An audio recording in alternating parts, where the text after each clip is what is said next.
तो बताओ तो बताइए। तुम जवाब देना, कोशिश करना, ठीक ना। बुक तुम छोड़ दो। बताओ, इतिहास को 3 भागों में बांटने का श्रेय किसे दिया जाता है? इतिहास को 3 भागों में बांटने का श्रेय किसे दिया जाता है? क्रिस्टोफस सेलियस। क्रिस्टोफस सेलियस। ये कहाँ का था? जर्मनी का था। कहाँ का था? जर्मनी का था। बताइएगा, भारत का सर्वप्राचीन ग्रंथ कौन है? भारत का सर्वप्राचीन ग्रंथ धर्म ग्रंथ कौन है? वेद। और वेद के रचयिता कौन है? हाँ, महर्षि वेद व्यास, ठीक ना। इसे पूरा नाम है कृष्ण द्वैपायन वेद व्यास, ठीक ना। अच्छा बताइएगा, वेद का जो है ना ध्येय वाक्य क्या है? वेद का जो है ना ध्येय वाक्य क्या है? वसुदेव कुटुम्बकम। वसुदेव कुटुम्बकम, ठीक ना। और कितना वेद है? कौन कौन? हाँ, ऋग्वेद, यजुर्वेद, सामवेद, अथर्ववेद। अच्छा एक बात है, इस चारों वेद को क्या कहते हैं? हाँ, संहिता। इस चारों वेद को क्या कहते हैं? संहिता। बताइएगा, ऋग्वेद में जो है ना किसके बारे में जानते हैं? ऋग्वेद क्या है?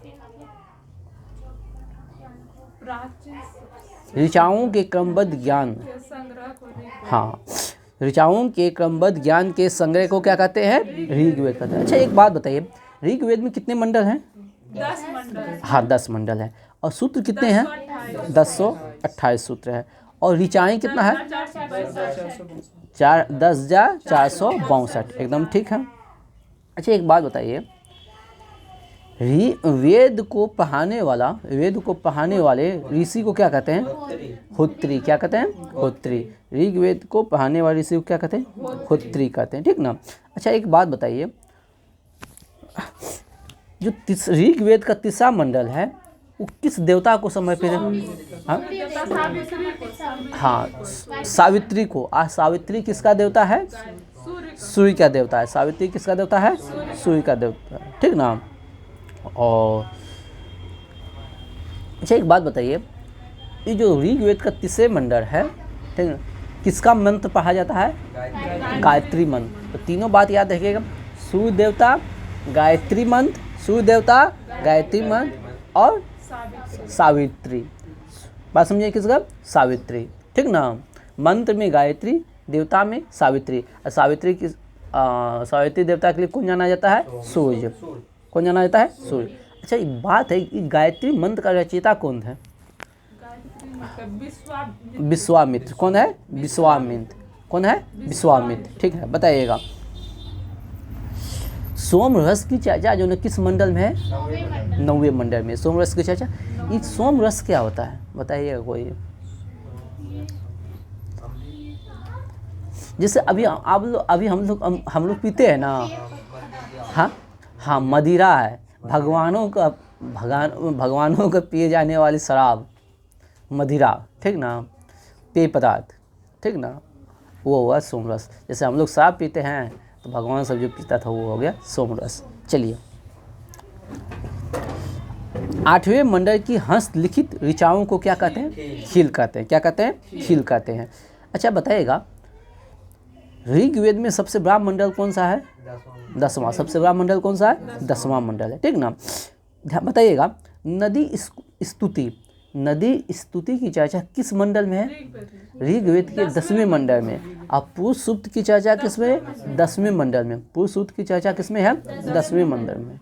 दोनों बात याद रखिएगा, ठीक ना। और 4 वर्ण व्यवस्था है, उसकी भी चर्चा किसमें है? ऋग्वेद के 10वें मंडल में है, ठीक ना। ब्राह्मण हो गया, क्षत्रिय हो गया, वैश्य हो गया, शूद्र हो गया। एक एक्स्ट्रा क्वेश्चन यहाँ से हम पूछ देते हैं, ठीक ना। वैश्य, ब्राह्मण हो गया, क्षत्रिय हो गया, वैश्य हो गया और शूद्र, इस चारों में जो है ना कर जो है ना कौन देता था? शूद्र नहीं, वैश्य। कर कौन देता था? वैश्य देता था, ठीक ना। चलिए बताइएगा, ऋग्वेद में गाय के लिए किस शब्द का प्रयोग है? अगन्य। अधन्य से लिखा है, अधन्य। अधन्य का अर्थ क्या होता है? न मरने योग्य, जिसका वध नहीं किया जा सकता, जिसका वध नहीं किया जाता है, ठीक ना।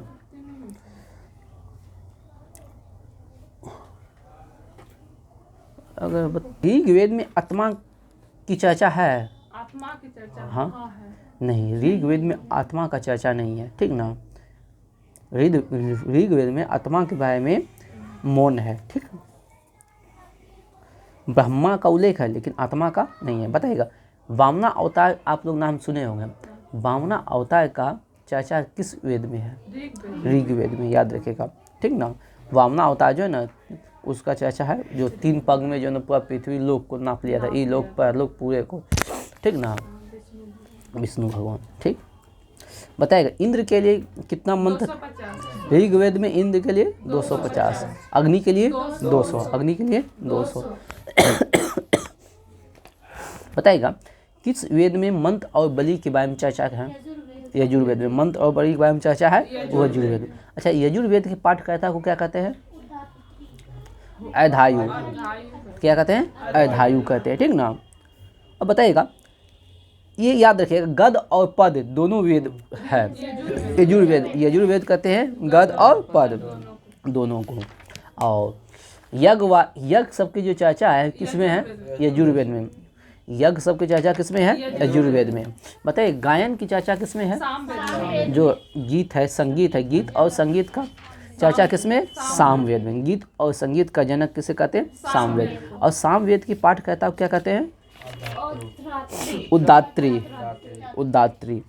और यजुर्वेद की पाठकर्ता को हाँ अधायु, ठीक ना, ठीक है। बताइएगा सामवेद में कितने सूक्त हैं? सामवेद में 10 सूक्त, 1810। कितने हैं? 1810, ठीक ना। अच्छा एक बात बताइए, सामवेद का जो अधिकांश हिस्सा है किससे लिया गया है? ऋग्वेद से। किससे लिया गया है? बताइएगा किस वेद में जो है ऐतिहासिक घटना की चर्चा नहीं है? यजुर्वेद और सामवेद। हाँ, यजुर्वेद और सामवेद में ऐतिहासिक घटना की चर्चा नहीं है, ठीक ना। बताइएगा अथर्ववेद किस ऋषि के द्वारा रचित किया गया है? रचना किया गया? अथर्वा ऋषि, ठीक ना। अथर्ववेद की रचना कौन किया है? बताइए इसमें कितने मंत्र हैं? 731। कितने मंत्र हैं? 731 मंत्र। अब पद कितने हैं?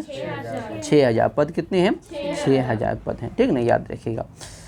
बताइएगा औषधि के बारे में, औषधि के बारे में चर्चा जो है ना किस वेद में है? अथर्ववेद में। औषधि के बारे में चर्चा है किसमें? जो कि औषधि सब है। बताइएगा बहुत अच्छा क्वेश्चन है, अंधविश्वास के बारे में चर्चा किसमें है? औषधि हो गया, अंधविश्वास हो गया, ये सब किसके बारे में चर्चा है? अथर्ववेद। बताएगा अथर्ववेद का प्रतिनिधि सूत्र का नाम बताइए। एक अथर्ववेद का प्रतिनिधि सूत्र है, उसका नाम जानते हैं? पृथ्वी सूत्र।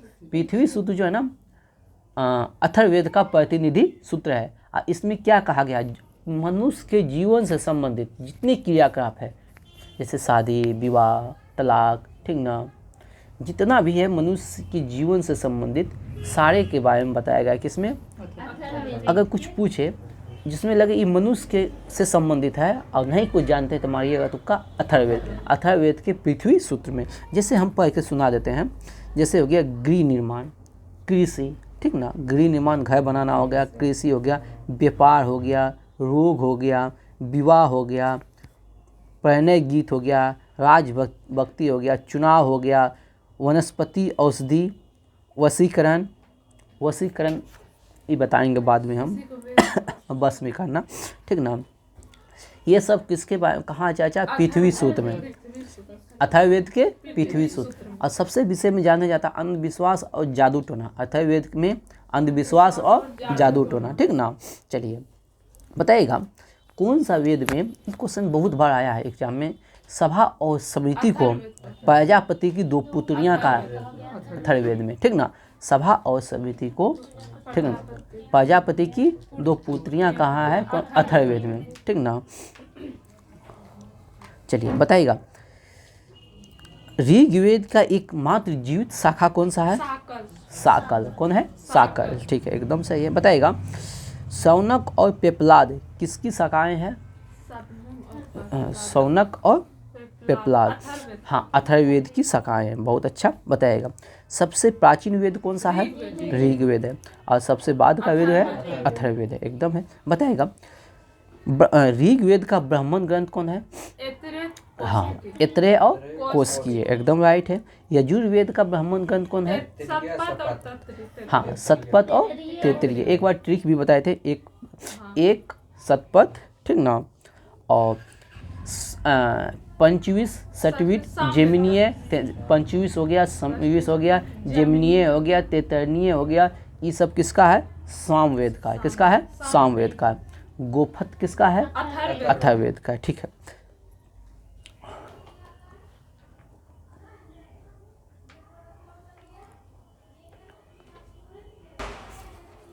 चलिए ठीक है। बताइएगा राज्याभिषेक के बारे में जो ना चर्चा है किस ब्राह्मण ग्रंथ में? ऐत्रेय ब्राह्मण, ऐत्रेय ब्राह्मण में, ठीक ना। राज्याभिषेक के जो नियम है उसका चर्चा है ऐत्रेय ब्राह्मण में, ठीक ना। बताइएगा यज्ञ से जुड़े कर्मकांडों एवं दार्शनिक प्रतीकों का चर्चा किसमें है? आपको वेद में नहीं बताना है, ऋग्वेद यजुर्वेद, अरण्य में। हाँ, अरण्य में। अरण्य मतलब होता है जंगल, ठीक ना। यज्ञ से जुड़ा जो कर्मकांड है उसका चर्चा कहाँ? अरण्य में। और उपनिषदों की संख्या कितनी है? 108 उपनिषद की चर्चा है 108।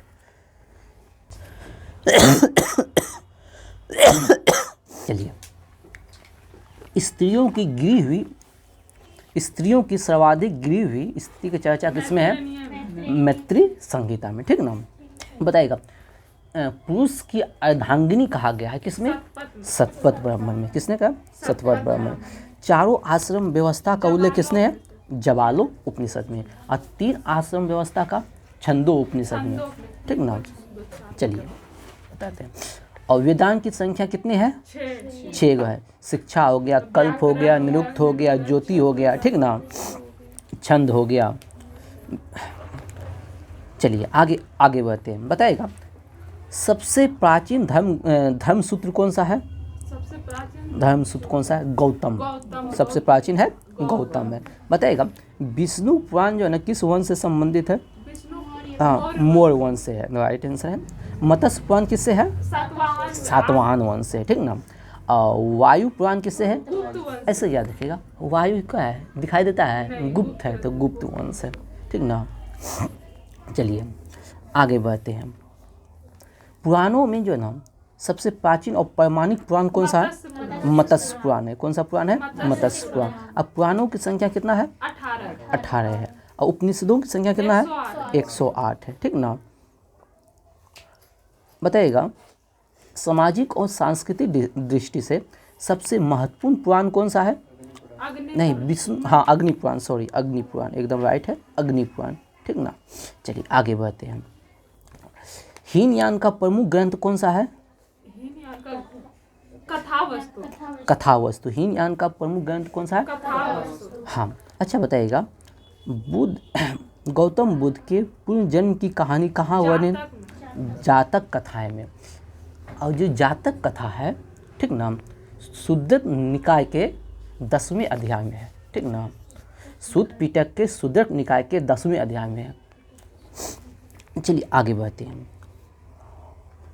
बताइएगा जैन धर्म का प्रारंभिक इतिहास का जानकारी कहाँ से मिलता है? कल्प सूत्र से। अच्छा बताइए कल्प साहित्य को क्या कहा जाता है? आगम कहा जाता है। कल्प साहित्य को क्या कहा जाता है? आगम कहा जाता है। बताइएगा महावीर के जीवन के संबंधित जानकारी किससे मिलता है? भगवती सूत्र में, राइट आंसर है भगवती सूत्र, ठीक ना। महावीर के जीवन कृत्यों के संबंधित जानकारी कहाँ से मिलता है? भगवती सूत्र से, ठीक ना। चलिए आगे बताइएगा अर्थशास्त्र का लेखक कौन है? चाणक्य। चाणक्य का और नाम क्या है? हाँ, कौटिल्य और विष्णुगुप्त। बताइएगा ये जो अर्थशास्त्र पुस्तक है उसमें कितने अधिकरण है? 15 अधिकरण। अब प्रकरण कितना है? कभी कभी पूछ सकता है, ठीक ना। बताइए, हाँ, वही सब चैप्टर का ही प्रकार हो। अब उस समय का बात है तो भाई जान लो। हाँ, अधिकरण 100 नहीं, अधिकरण 15 है, प्रकरण 180 है, ठीक ना। हाँ, दिमाग में रखो ना, क्या है, दिमाग में रखो बस, क्या है, ठीक ना। बताइएगा अर्थशास्त्र में जो है ना, सॉरी हाँ, अर्थशास्त्र से किसकी जानकारी मिलती है? मौर्यकालीन इतिहास की। किसकी जानकारी मिलती है? मौर्यकालीन इतिहास की जानकारी मिलता है, ठीक ना। और अर्थशास्त्र का जो अनुवाद किसने किया था? सामशास्त्री। कौन किया था? सामशास्त्री। बताइएगा, राजतरंगिणी का लेखक कौन है? कल्हण। राजतरंगिणी कल्हण है, ठीक ना। इसमें कितने सर्ग है? सर्ग कितने हैं? 8 गो। सर्ग कितने हैं? 8 गो, ठीक ना। और इसमें राजतरंगिणी ने कहाँ के इतिहास के बारे में जानकारी? कश्मीर के राजाओं के इतिहास की जानकारी मिलती है, ठीक ना, याद रखेगा राजतरंगिणी ने। बताइएगा, चचनामा का लेखक कौन है? अली अहमद, ठीक ना। सिंध विजय का चर्चा है। बताइएगा, प्रथम संस्कृत व्याकरण कौन है? अष्टाध्यायी। प्रथम संस्कृत व्याकरण कौन है? अष्टाध्यायी। और राजतरंगिणी कल्हण, याद रखिएगा। प्रथम संस्कृत साहित्य हो गया ये राजतरंगिणी। और व्याकरण बोलेगा तो अष्टाध्यायी। अष्टाध्यायी का लेखक कौन है? पाणिनि, ठीक ना। बताइएगा, पहली बार लिपि का प्रयोग किसमें किया गया है? अष्टाध्यायी में। किसमें किया गया है? अष्टाध्यायी। बताइएगा, गायकी संहिता का लेखक कौन है? कात्यायन। कौन है? कात्यायन। ये किस प्रकार ग्रंथ है? ज्योतिष ग्रंथ है। आगे बताइएगा, पुष्मित शुंग के पुरोहित कौन थे? पतंजलि। अभी जो आप लोग यूज करते हैं, ठीक ना, ये सब पतंजलि हो गया, ठीक ना। बताइएगा, टेसियस जो है ना, कहाँ का राजवेद था? टेसियस कहाँ का राजवेद था? ईरान का राजवेद था, ठीक ना। आगे बताइएगा, मतलब इतिहास का पिता किसे कहा जाता है? हेरोडोटस को। किसे कहा जाता है? हेरोडोटस को। अच्छा, ये बताइएगा, ये जो पुस्तक लिखा था, हेरोडोटस जो पुस्तक लिखा था, उसमें कहाँ किसके बारे में चर्चा है? भारत और ईरान के व्यापार के संबंध में जानकारी मिलता है, ठीक ना। ईरान को उस समय कहते थे फारस। भारत और फारस से संबंध में जानकारी मिलता है, ठीक ना। चलिए बताइएगा, इंडिका पुस्तक का लेखक कौन है? मेगास्थनीज। और ये मेगास्थनीज किसका राजदूत था? सेल्यूकस निकेटर का, ठीक ना। किसका राजदूत था? सेल्यूकस निकेटर का। अभी बताइएगा, किसके दरबार में आया था? हाँ, चंद्रगुप्त मौर्य के दरबार में। यही सेल्यूकस निकेटर्स की बेटी से शादी किया था। कौन? हेलेना से शादी किया था। कौन? चंद्रगुप्त मौर्य, ठीक ना। बताइएगा, डायमेकस जो है ना, किसका राजदूत था? अंतियोकोकस का। किसका? डायमेकस अंतियोकोकस। हाँ, अंतियोकस, ठीक ना। डायमेकस किसका था? अंतियोकस का राजदूत था। और किसके दरबार में आया था? बिंदुसार के दरबार में आया था। और डायोनिसियस अशोक के दरबार में आया था। डायोनिसियस किसके दरबार में आया था? अशोक के दरबार में आया था। बताइए, राजदूत किसका था? हाँ, मिस्र के राजा टॉलमी फिलेडेफस। मिस्र नरेश टॉलमी फिलेडेफस। बताइएगा, भारत का भूगोल पुस्तक किसने लिखा है? टॉलमी ने, ठीक ना। नेचुरल हिस्ट्री किसने लिखा है? प्लिनी। बताइएगा, पेरिप्लस ऑफ द इरिथियन सी का लेखक कौन है? इसके लेखक का नाम की चर्चा नहीं है। बात समझिए, ये पूछा है, इसके लेखक का चर्चा नहीं है, लेकिन ये जानकारी मिलता है 8वीं 80 ईसा के आसपास के, ठीक ना। और कहाँ? हिंद महासागर के यात्रा पे आया था, ठीक ना। चलिए बताइएगा, फहियान जो है ना, कहाँ का यात्री था? चीनी यात्री था, ठीक ना। किसके शासनकाल में आया था? चंद्रगुप्त द्वितीय के शासनकाल में आया था, ठीक ना। और जो अपना पुस्तक जो लिखा था फायूकी, ठीक ना, उसमें किसके बारे में चर्चा किया गया था? मध्य प्रदेश की जनता के बारे में चर्चा किया गया था। किसके? मध्य प्रदेश के। और कितने साल रहा था भारत में? 14 साल। भारत में कितने साल रहा था? 14 साल रहा था। ठीक ना, भारत में कितने साल रहा था? 14 साल रहा था। लगभग 399 ईस्वी के आसपास आया था। ठीक ना, बताइएगा संयुगन जो है ना कब भारत की यात्रा पर आया था? 518 ईस्वी में। बताइएगा हेन सांग किसके दरबार में आया था? हर्षवर्धन के शासनकाल में आया था। ठीक ना, और कब आया था?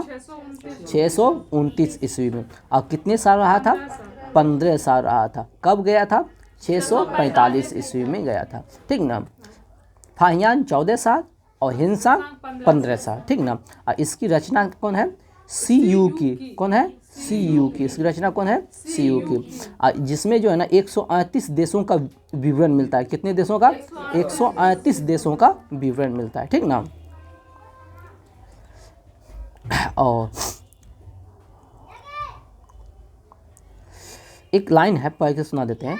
हेन सांग ने बुद्ध की प्रतिमा के साथ साथ सूर्य एवं शिव की प्रतिमा का भी पूजन करता था। चीन सब जो है ना, चीन सब के जो लोग हैं, ठीक ना, वो बुद्धिस्ट में बौद्ध धर्म को मानने वाला है। ठीक ना, हेन सांग के अध्ययन समय नालंदा विश्वविद्यालय का कुलपति कौन था? हाँ, शिलभद्र था। कौन था? शिलभद्र था। इत्सिन जो है ना कब भारत आया था? 7वीं शताब्दी में। लगभग कहीं कहीं हम अंत में कहीं कहीं जो ईस्वी में मतलब पुस्तक में मिलता है 671 ईस्वी के आसपास मिलता है पुस्तक में, किसी किसी पुस्तक में, किसी पुस्तक में 675 भी मिलता है, दोनों मिलता है। ठीक ना, और इत्सिन कब आया था? 7वीं शताब्दी के अंत में। और नालंदा विश्वविद्यालय, विक्रमशिला विश्वविद्यालय तथा भारत अपने समय के भारत का वर्णन किया था। ठीक ना, उस समय भारत में तो फेमस था ये कौन? नालंदा विश्वविद्यालय, विक्रमशिला, 3 विश्वविद्यालय, नालंदा हो गया, विक्रम हो गया, एगो सबसे पुराना हो गया तक्षशिला, जो कि अभी वर्तमान कहाँ है? पाकिस्तान में। ठीक ना, बताइएगा अल-बुरूनी जो है ना किसके साथ भारत आया था? मोहम्मद गजनवी के साथ भारत आया था। ठीक ना, और ये कहाँ के रहने वाला था? आधुनिक तुर्कमेनिस्तान का। आधुनिक तुर्कमेनिस्तान का। उस समय रीवा, ख्वारिज्म, उस समय जो क्षेत्र जो था ख्वारिज्म था। ठीक ना, बताइए इसकी पुस्तक का नाम बताइए तो? किताब उल हिंद। कौन है? किताब उल हिंद या तहकीक ए हिंद या भारत की खोज, तहकीक ए हिंद, जो बोलिए। किताब उल हिंद सबसे ज़्यादा फेमस है। तहकीक हिंद भी याद रखिएगा, भारत की एक खोज है। ठीक ना, चलिए आगे बढ़ते हैं। इब्न बतूता जो है ना, इब्न बतूता की पुस्तक का नाम क्या बताइए तो? रहेला। ठीक ना, इब्न बतूता की पुस्तक का नाम क्या है? रहेला। और ये किसके शासनकाल में भारत आया था? मोहम्मद बिन तुगलक। और मोहम्मद बिन तुगलक जो है ना, इसे दिल्ली का काजू कब नियुक्त किया था? 1333 ईस्वी में। ठीक ना, और 1342 ईस्वी में इसको वहाँ भेजा था, चीन भेजा था। ठीक ना, बताइएगा कैयूर और तैयूर नामक ग्रंथ के रचयिता कौन थे? तारकनाथ।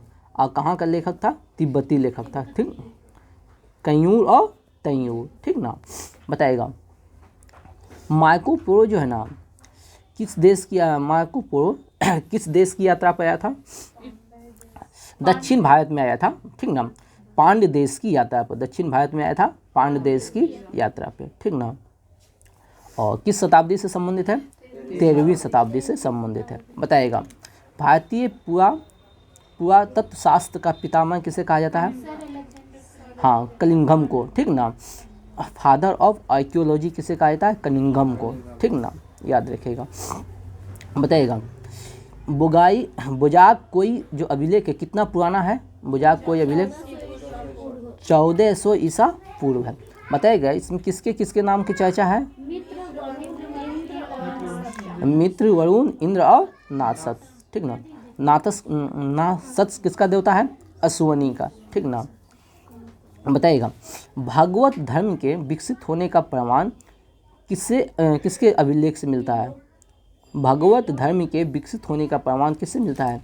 हेरियोडोरस के विदिशा वेशनगर अभिलेख से। ठीक ना, याद रखिएगा हेलियोडोरस के वेशनगर विदेशा गरुड़ स्तंभ लेख से, ठीक ना, भगवत धर्म के विकसित होने का प्रमाण मिलता है। बताइएगा भारतवर्ष की जो चर्चा है किस अभिलेख में है? हाँ, कलिंग राजा खारवेल हाथी गुफा अभिलेख, ठीक ना, हाथी गुफा अभिलेख। बताइएगा दुर्भिक्ष की जानकारी मिलता है किस अभिलेख से मिलता है? सहगोरा अभिलेख। किससे मिलता है? सहगोरा अभिलेख। इसमें किसकी चर्चा है? खदान के बारे में। जो खदान का संकट हुआ था, जो खाने के लिए संकट हुआ था, अनाज का जो संकट हुआ था, उसकी चर्चा है, ठीक ना। चलिए, अब सर्वप्रथम भारत में हूनों का आक्रमण जो हुआ था, इसकी जानकारी कहाँ से मिलती है? भित्री स्तंभ लेख से। हूनों के विषय में जो जानकारी मिलती है भित्री स्तंभ लेख, ठीक ना। बताइएगा सती प्रथा का जो पहला लिखित साक्ष्य कहाँ से मिलता है? एरन अभिलेख, और जिसका शासक कौन था? भानुगुप्त, ठीक ना। बताइएगा रेशम बुनकर की जानकारी कहाँ से मिलती है? मंदसौर अभिलेख से। कहाँ से मिलती है? मंदसौर अभिलेख से। बताइएगा बुर्ज होम जो है ना, किस प्रकार का पुरातत्व स्थल है?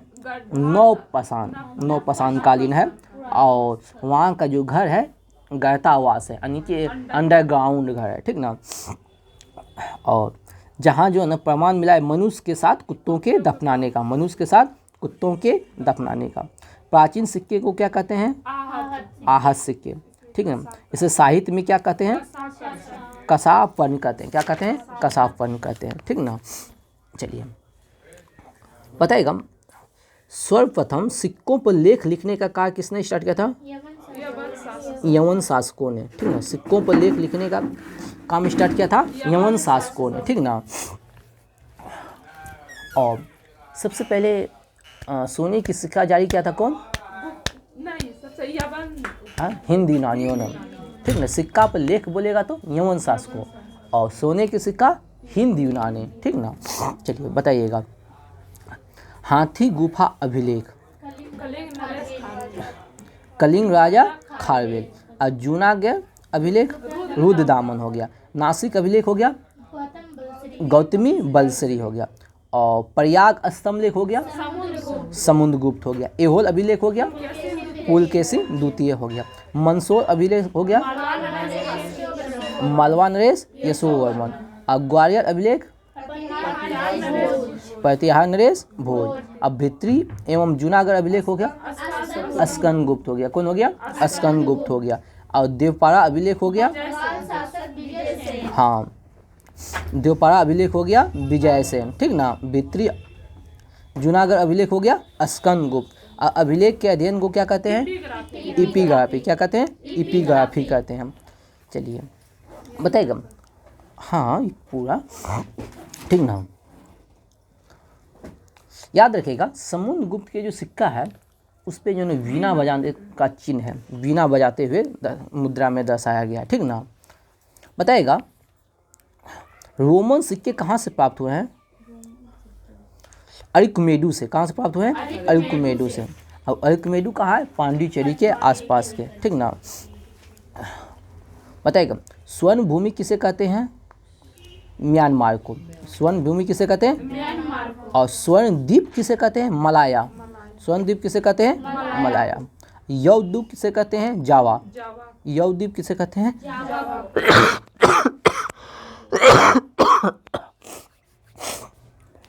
बताइएगा मंदिर निर्माण की उत्तर भारत में जो शैली है उसे क्या कहते हैं? नागर शैली।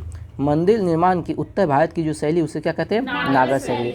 और दक्षिण भारत की जो शैली है द्रविड़ शैली। और बीच वाला जो है उत्तर भारत के बीच में जो है उसे वेसर शैली कहते हैं। चलिए पंचायतन का शब्द किससे संबंधित है? मंदिर निर्माण से, ठीक ना। मंदिर निर्माण की एक शैली है पंचायतन शब्द जो है, पंचायतन शब्द जो है मंदिर निर्माण की एक क्या है? शैली है। बताएगा कंद्रिया महादेव कहाँ है? खजुराहो में। बम्बेश्वर मंदिर कहाँ है? भुवनेश्वर। बम्बेश्वर मंदिर कहाँ है? भुवनेश्वर में। और लक्ष्मण मंदिर कहाँ है? खजुराहो। लक्ष्मण मंदिर कहाँ है? और लिंगराज मंदिर कहाँ है? भुवनेश्वर में। दशावतार मंदिर कहाँ है? देवघर यूपी में। और गुंडेश्वर मंदिर कहाँ है? महाराष्ट्र में। चलिए ये हो गया फर्स्ट चैप्टर कंप्लीट प्राचीन भारत का। अब निकालिए आप लोग मध्यकालीन भारत। भारत पे सबसे पहले आक्रमण जो है ना किस देशवासियों ने किया था? अरब वासियों ने किया था। अच्छा एक और क्वेश्चन बताइए, ऑल ओवर अगर हम प्राचीन भारत को भी इंक्लूड कर लें, ठीक ना, प्राचीन भारत को इंक्लूड कर लें तो सबसे पहले भारत पे आक्रमण किसने किया था? बताइए तो, अगर जानना है तो। हाँ, आप लोग के बुक के अकॉर्डिंग यूनानियों ने, लेकिन आप बढ़िया से पढ़िएगा ना, ईरानी ने सबसे पहले किया था, ठीक ना। सिकंदर जो किया था यूनानी किया था 300 के आसपास, ठीक ना, 300 ईसा पूर्व के आसपास, ठीक ना। लेकिन जो ईरानी किया था 600 ईसा पूर्व के आसपास, 500 समथिंग ईस्वी में किया था, ठीक ना। दारा सेकेंड, ठीक ना, दारा सेकेंड, ठीक ना। साइकस सेकेंड भी कहीं कहीं लिखता है, ठीक ना। सबसे पहले किया था, तो सबसे पहले ईरानी किया था, तब किया था यूनानी, ये दिमाग में रखिएगा, समझे? ईरानी, ठीक ना। और बहुत बुक में, नॉर्मल सब बुक में आपको मिल जाएगा यूनानी, लेकिन यूनानी नहीं, ईरानी किया था, ठीक ना। कहीं कहीं नाम साइकस सेकेंड रहेगा, कहीं कहीं दारा सेकेंड रहेगा नाम, थोड़ा सा देख लीजिएगा इस बात को। और मध्यकाल में, ठीक ना, जब से मुस्लिम आक्रमण स्टार्ट हुआ उसमें सबसे पहले जो आक्रमण किया था अरबवासी, उसके बाद तुर्क, ठीक ना। तुर्क का क्षेत्र कहाँ से आता है? ये क्या कहते हैं आपका चीन के आसपास का जो क्षेत्र है ना, उधर से आता है, ठीक ना। अरब हो गया अफगानिस्तान के आगे का। चलिए हम बातें करते हैं। हाँ, तो बताइएगा भारत पे सबसे पहले सफल आक्रमण किसने किया था? मोहम्मद बिन कासिम। लेकिन और सफल आक्रमण में कौन था? हाँ, और सफल आक्रमण में सबसे पहले सफल आक्रमण किया था मोहम्मद बिन कासिम। कब किया था? 712 ईस्वी में, ठीक ना। लेकिन कहीं कहीं छोटा, कहीं बुक में मिलेगा 711 ईस्वी में मिलेगा उबैदुल्लाह, ठीक ना। हाँ, पहला आक्रमण। और दूसरा ऑप्शन में बुदेल ऐसे कुछ आता है, दूसरा आक्रमण होता है बुदेल। लेकिन आप बढ़िया से पढ़िएगा ना, तो इससे पहले भी आक्रमण किया था 636 ईस्वी में। हम बताए हुए थे आप लोगों को, कभी हम बताए होंगे 636, ठीक ना। उमर खलीफा, ठीक ना, बताए होंगे कभी आप लोग को उमर खलीफा, ठीक ना। हाँ, लेकिन मुख्य रूप से जो आता है ना और सफल में उमर खलीफा 636, ठीक ना। ये तो 612 के आसपास में हो गया, 711 ईस्वी में। हाँ, 711 ईस्वी में हो गया उबैदुल्लाह। चलिए आप जो मेन क्वेश्चन है उस पर आते हैं, ठीक ना। जब मोहम्मद बिन कासिम जो भारत पे आक्रमण किया था उसमें शासक कौन था? दाही था, ठीक ना। सिंध का शासक कौन था? दाही। और अरब वासियों का आक्रमण का मुख्य उद्देश्य क्या था? धन लूटना और इस्लाम धर्म का प्रचार प्रसार करना। बताइएगा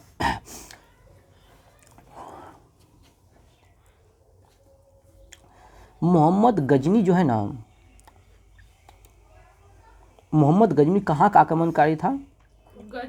मोहम्मद गजनी तुर्क आक्रमणकारी था। कौन था? तुर्क आक्रमणकारी।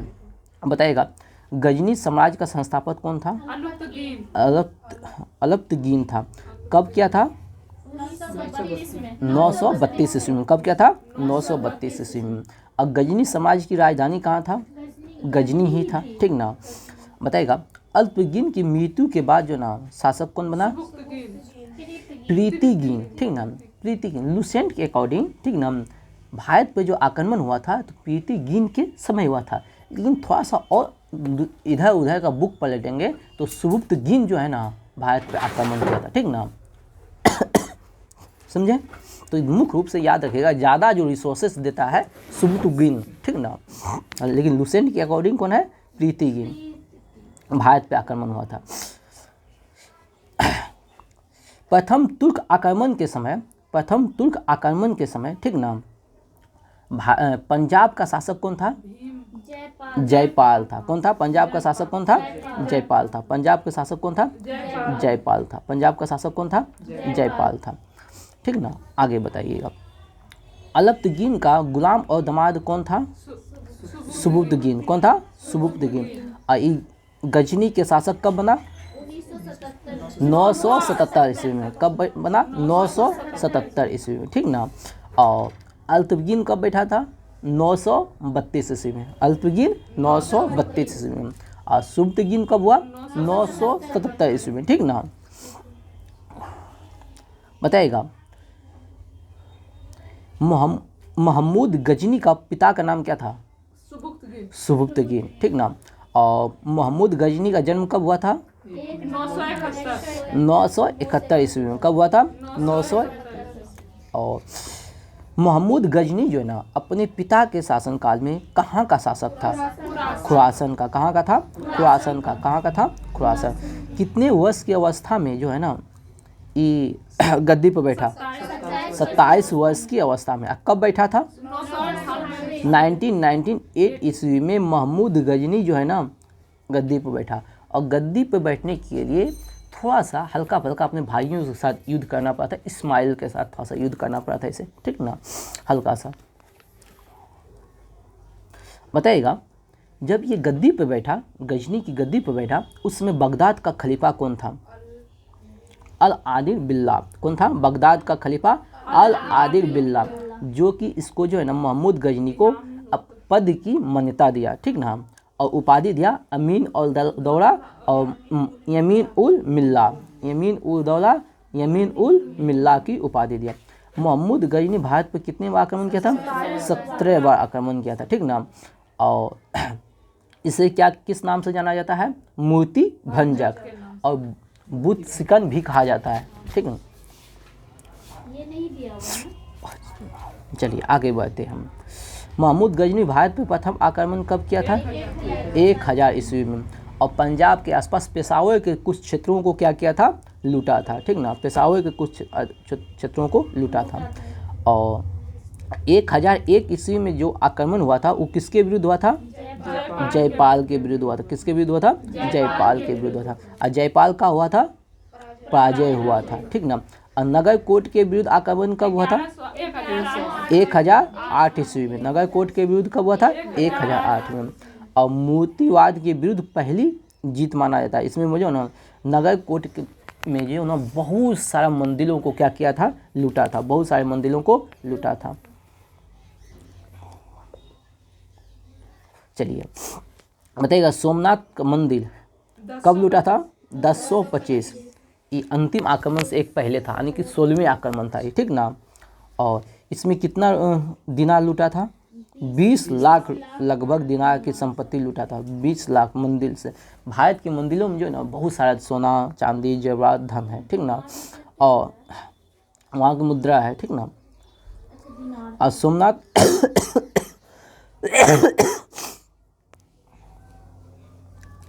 बताएगा उस समय सोमनाथ की मंदिर का रक्षा किसने किया था? अहिरवार के शासक, ठीक ना। अहिरवारा के शासक उसका रक्षा किया था, जिसके कारण जो है फिर से वो मोहम्मद गजनवी जो है ना ये अहिरवार के शासक पे आक्रमण कर दिया था। बताइएगा मोहम्मद गजनवी का अंतिम आक्रमण कौन सा है? जाटों के विरुद्ध 1017। जाटों के विरुद्ध।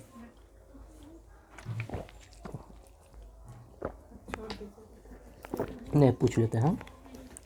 जाटों के विरुद्ध है, ठीक ना। 1000 हुआ क्या था जानते हैं? जब ये मंदिर लूट कर लेके जा रहा था ना, जब ये मंदिर लूट कर लेके जा रहा था तो रास्ते में जाट सब बहुत परेशान किया था।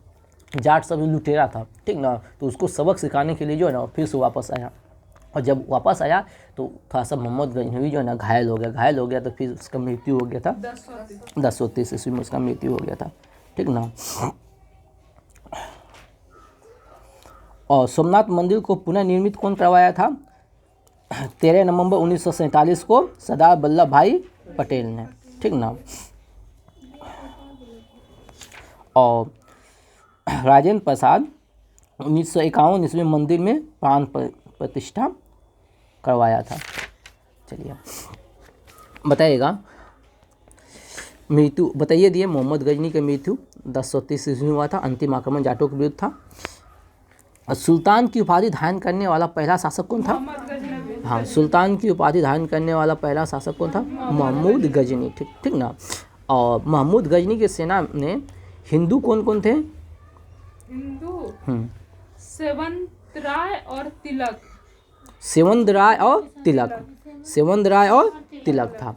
और इसके समय में जो था जो मुख्य विद्वान था कौन कौन था?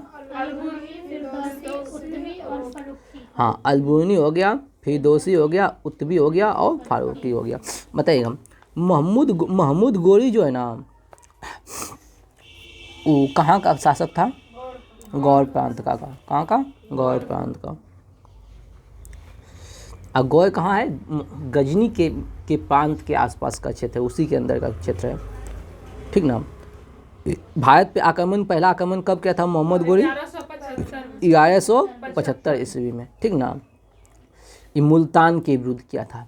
और मुल्तान पे जो शासक था करमांथियों का था। किसका था? करमांथियों का शासक था।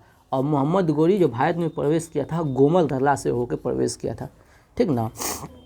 और दूसरा आक्रमण जो किया था मोहम्मद गोरी, जो दूसरा आक्रमण कर किया था 3 साल बाद 1178 ईस्वी में। कहाँ? पाटन। पाटन गुजरात में। नहीं, वो गलत है, ठीक ना। पाटन गुजरात। हाँ, पाटन जो स्थान है गुजरात में है, ठीक ना। और वो हम बता देते हैं, वो राजस्थान जो क्या है, राजस्थान है। आक्रमण वहाँ गुजरात का शासक था हाँ, भीम द्वितीय। वो युद्ध जो हुआ था ना, वो युद्ध हुआ था राजस्थान के क्षेत्र में, ठीक ना। लेकिन जो शासक था वो था हाँ, गुजरात का शासक था पाटन। और यहाँ से एक और क्वेश्चन, बढ़िया क्वेश्चन आता है, आप लोग जान जाइए, हो सकते नहीं जानते होंगे। गुजरात का शासक भीम द्वितीय नहीं था, ठीक ना। गुजरात का शासक था मुल्क राज, ठीक ना, शायद, हाँ, मुल्क राज द्वितीय था, उसका भाई था भीम द्वितीय, ठीक ना। गुजरात का शासक कौन था? मुल्क राज, ठीक ना। और वो अपने भाई को भेजा था मुल्क राज को। चलते हैं, आगे बढ़ते हैं। चलिए, तराइन का पहला युद्ध, तराइन का पहला युद्ध 1191, ठीक ना। महमूद गोरी और पृथ्वी चौहान। और तराइन का दूसरा युद्ध किसके किसके बीच? हाँ, तो तराइन का पहला युद्ध कौन जीता था? पृथ्वीराज चौहान। और तराइन का दूसरा युद्ध कौन जीता था? गौरी ने। और चंदावड़ का युद्ध कब हुआ था? 1194 में। किसके किसके बीच? गौरी और जयचंद के बीच। चलिए, तराइन के प्रथम युद्ध में पृथ्वीराज चौहान का सेनापति कौन था? कौन था? अस्कंद था। कौन था? अस्कंद था, ठीक ना। बताइए, मोहम्मद गोरी की मृत्यु कब हुआ था? 1206 में। हाँ, 1206 ईस्वी में। कब हुआ था? 1206 ईस्वी में। कब हुआ था? 1206 ईस्वी में, ठीक। अब आइए गुलाम वंश।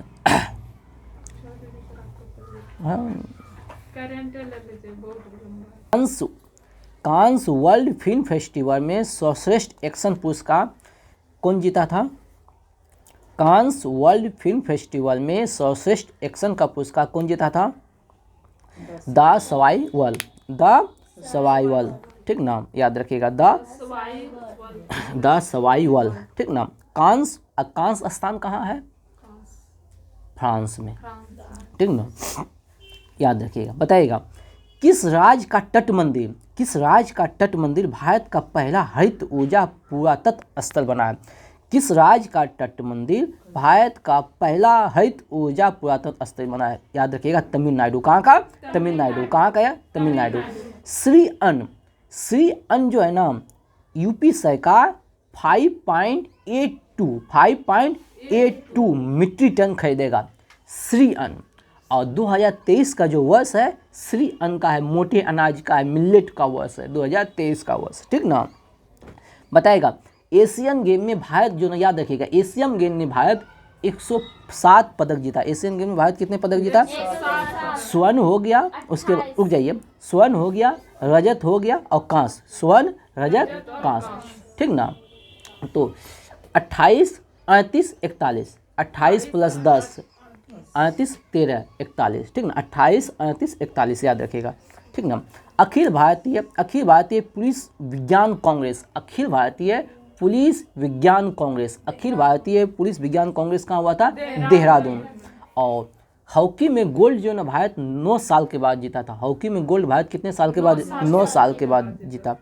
और नेशनल शारीरिक दिव्यांग यानी शरीर से दिव्यांग, हाँ, T20 क्रिकेट चैंपियनशिप कौन जीता था? जम्मू कश्मीर। कौन जीता? जम्मू कश्मीर।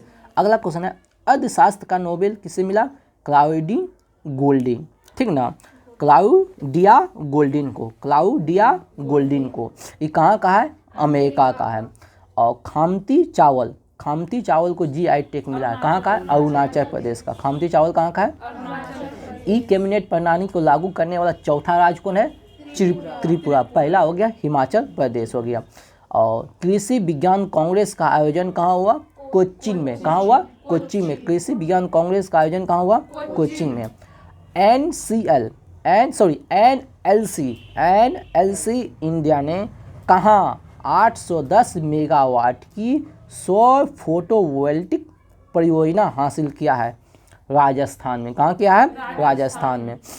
और इजराइल ने जो हमास पे आक्रमण किया है, इजराइल ने हमास पर जो आक्रमण किया है उसको कहते हैं ऑपरेशन आयरन स्क्वाड, ठीक ना, ऑपरेशन आयरन स्क्वाड। और किस देश के राष्ट्रपति को JNU द्वारा मानक डायरेक्ट की उपाधि दिया गया है? तंजानिया। और तंजानिया में IIT खोलेगा, IIT मद्रास, तंजानिया के जंजीबार में, ठीक ना। और जंजीबार किसके लिए फेमस है? लौंग के लिए फेमस है। रसबली मिठाई को GI टैग मिला है, कहाँ का है रसबली मिठाई? ये मिला है ओडिशा का। कहाँ का? ओडिशा का। हुरुन इंडिया रिच लिस्ट में 1 नंबर पे कौन है? फिर से आ गया मुकेश अंबानी। कौन आ गया? मुकेश अंबानी। और गंगा डॉल्फिन को किस राज्य का जलीय जीव घोषित हुआ है? उत्तर प्रदेश। गंगा डॉल्फिन को उत्तर प्रदेश। केल्विन क्रिप्टन ने मैराथन विश्व रिकॉर्ड में, किस देश के केल्विन क्रिप्टन ने मैराथन विश्व रिकॉर्ड जीता है? केन्या। कौन जीता है? कहाँ का है? केन्या का है। बताएगा। अनुसूचित जाति के छात्रों को आवासीय शिक्षा के लिए कौन सी योजना शुरू किया है? श्रेष्ठ योजना। कौन सी योजना? श्रेष्ठ योजना। अंडर-19 गर्ल्स नेशनल शतरंज चैंपियन, अंडर-19 गर्ल्स नेशनल शतरंज चैंपियनशिप जीता है कौन? सुभी गुप्ता। कौन जीता है? सुभी गुप्ता। और रोजगार प्रयाग पोर्टल लॉन्च किया है कौन? उत्तराखंड। कौन किया है? उत्तराखंड। और जलवायु परिवर्तन पर 2023 के अंतर्राष्ट्रीय सम्मेलन की अध्यक्षता कौन करेगा? UAE करेगा। कौन करेगा? UAE करेगा। बताएगा। पद्म ब्रिज रेल लिंक का उद्घाटन जो कहाँ हुआ है? बांग्लादेश में। पद्म ब्रिज रेल लिंक योजना का उद्घाटन कहाँ हुआ है? बांग्लादेश। लेक लड़की योजना को मंजूरी दिया है किस राज्य सरकार ने? महाराष्ट्र में। और IMF ने, ठीक ना, भारत का विकास दर कितना बताया है? 6.3, ठीक ना। IMF बताया कितना? 6.3। और भारत का शुद्ध प्रत्यक्ष कर संग्रह कितने प्रतिशत बढ़ के हो गया है? 21.8। भारत का शुद्ध प्रत्यक्ष कर संग्रह कितने प्रतिशत बढ़ा है? 21.8। बताएगा। ब्रिक्स का अंतर्राष्ट्रीय प्रतियोगिता सम्मेलन कहाँ हुआ? नई दिल्ली में। कहाँ हुआ? नई दिल्ली में। हेल्थ कार्यक्रम स्टार्ट किया कौन? झारखंड में। कौन क्या है? झारखंड। हेल्थ कार्यक्रम स्टार्ट किया है झारखंड। और किस राज्य सरकार ने स्वतंत्र अनुसूचित जाति आयोग की स्थापना की मंजूरी दिया है? महाराष्ट्र। अनुसूचित जाति आयोग का महाराष्ट्र। इजराइल से भारतीयों को निकालने हेतु भारत सरकार ने कौन सा ऑपरेशन शुरू किया है? ऑपरेशन अजय। कौन क्या है? ऑपरेशन अजय। इसरो का दूसरा स्पेस पोर्ट कहाँ स्थापित किया जाएगा? तमिलनाडु। कहाँ? तमिलनाडु में। अगला। किस भारतीय अमेरिकी को अमेरिका की प्रथम महिला जिल बाइडेन ने सम्मानित किया है? गीतांजलि राव को। किसे सम्मानित किया है? गीतांजलि राव को, ठीक ना। अब भारत में महिला श्रम बल भागीदारी दर बढ़ के कितना % हो गया है? 37%। भारत में महिला श्रम बल यानी कि भारत में जो महिलाओं जो काम कर रहा है 37% महिला जो है ना भारत में काम कर रहा है, ठीक ना। सरस्वती सम्मान किसे मिला है? शिव शंकरी को। सरस्वती सम्मान शिव शंकरी को, उसके उपन्यास सूर्यवंशम के लिए, उसके उपन्यास सूर्यवंशम के लिए, ठीक ना, सूर्यवंशम के लिए। सज्जित रे लाइफ टाइम फिल्म पुरस्कार, सज्जित रे लाइफ टाइम फिल्म पुरस्कार से सम्मानित किया है किसको? माइकल डगलस, ठीक ना। अब ग्लोबल हंगर इंडेक्स में भारत का स्थान कौन सा है? 111। पीस इंडेक्स में 126, ठीक ना, याद रखिएगा। भारत का पहला वेटलैंड शहर कौन है? उदयपुर। भारत का पहला वेटलैंड शहर कौन है? उदयपुर है, याद रखिएगा। विश्व प्रवासी पक्षी दिवस कब मनाया जाता है? 14 अक्टूबर को। कब मनाया जाता है? चलते हैं, आज का वीडियो यहीं समाप्त करते हैं। जय हिंद, जय भारत। चैनल को शेयर करें, सब्सक्राइब करें, लाइक करें। चलिए।